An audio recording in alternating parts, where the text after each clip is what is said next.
Viewers, मैं इस वक्त मौजूद हूँ कोरंगी रोड के ऊपर, जहाँ एक वक्त आप देख सकते हैं मेरे अकब में ये मेहनत पर खातून जो कपड़े बेचकर अपने बच्चों का गुजर बसर कर रही है। इसीलिए कहते हैं कि मेहनत में अज़मत है।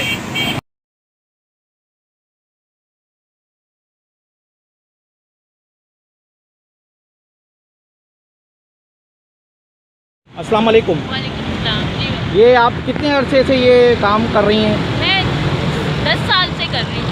तो इस काम करने की क्या वजूहत हैं आपके शौहर और बच्चे वगैरह? दरअसल शौहर ने तलाक दे दी है, 2 बेटियाँ हैं और बेटा मेरे से छीन लिया है। उसने छोटा सा था 2.5 साल का, उसने मेरे से छीन के अपने पास रख लिया और मैं अकेली अब जो है बच्चियों की सरपरस्ती मेरे ऊपर ही है।